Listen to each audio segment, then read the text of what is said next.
ओम शांति। पुस्तक पठन श्रीमद् भगवत गीता रहस्य। लेखक ब्रह्मा कुमार सुधांशु शेखर मिश्र। द्वितीय अध्याय सांख्य योग। दैत्य भाव त्याग करी बुद्धि समता धारण करने सहज कथा नुहे। एथिपाई दृढ़ प्रयास आवश्यक। माता पिता दुष्ट बालक को प्रेम पूर्वक बुझाई सुझाई भल बाट को आनिबा पाई प्रेरणा दियंती। कलिजुगीय संस्कार द्वारा प्रभावित मनुष्यर मन और बुद्धि को दुष्ट बालक सहित तुलना करा जाई पारे। एहाकु हठ क्रिया द्वारा वशीभूत करा जाई पारिबो नाही। असीम धैर्य सह नित्य निरंतर ज्ञान युक्त संकल्प प्रदान करी तालीम देबाकु पड़िबो। भ्रमरीर अविश्राम भू भू शब्द शुणी शुणी कीट स्वयं भ्रमरी पालटि जाए। सेहीपरि नित्य निरंतर आत्मिक स्मृतिर अभ्यास करू करू व्यक्ति देहाभिमानरू मुक्त हो जाए। देह सहित संबंध विच्छिन्न हेले संसार प्रति आउ कौनसी मोह ममता रहे नाही। ममता रहित व्यक्ति ही समतारे स्थिर रही पारे। एही स्थितिरे मन और बुद्धि स्वतः परमात्मा स्मृतिरे अवस्थान करे। समता को गीतारे योग कहुଯାଇଛି। समत्वम योग उच्यते। आत्मा निश्चय पूर्वक समतारे स्थित होई परमात्मा सहित युक्त हेबाकु एही निश्चयात्मिका बा व्यवसायत्मिका बुद्धि कहुए। अन्य पक्षरे जेउमानक बुद्धि द्वंद्वात्मक द्वैत भावयुक्त सेमाने आत्मा निश्चय होई पारंती नहीं। सेमानक बुद्धि एक परमात्मा सहित युक्त होई पारे नहीं। अनंत कामना और वासनार तरंगरे सेमाने सर्वदा अशांत रुहंती।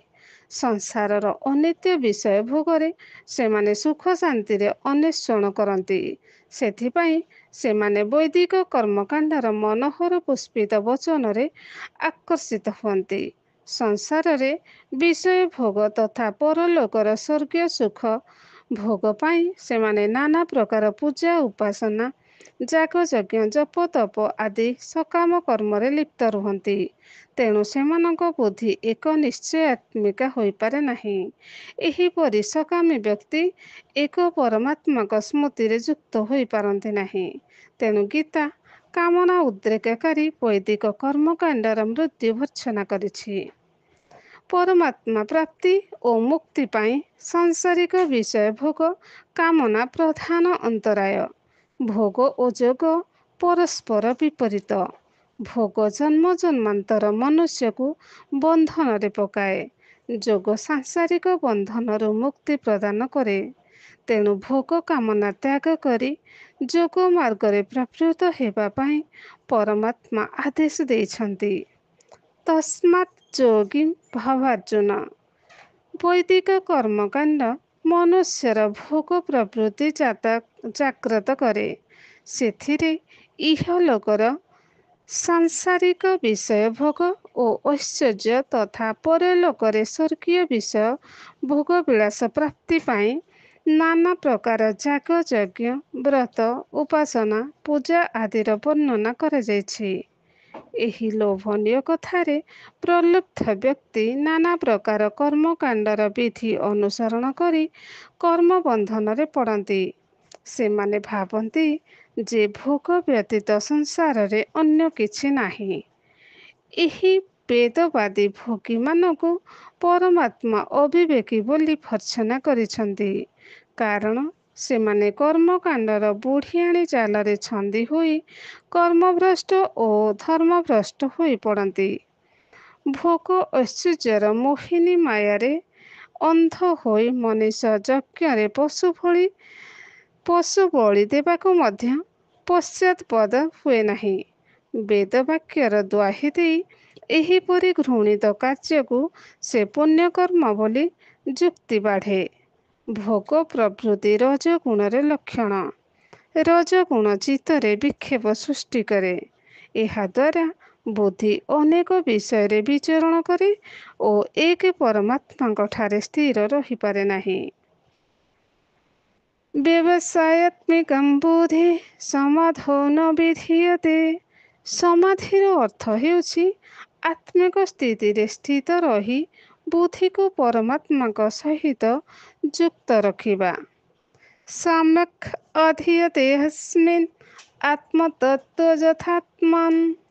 ଭୌତିକ ସୁଖ ମୁକତୃଷ୍ଣା ମୃଗତୃଷ୍ଣା ସଦୃଶ ଅଳିକ।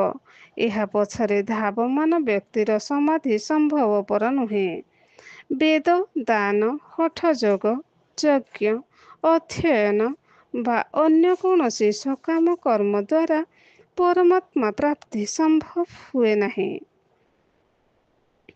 न वेदचक्यध्ययनेन दानेन च क्रियाभिः ततो विरुक्तैः नाहं वेदेन तपस्या न दानेन न तेजया।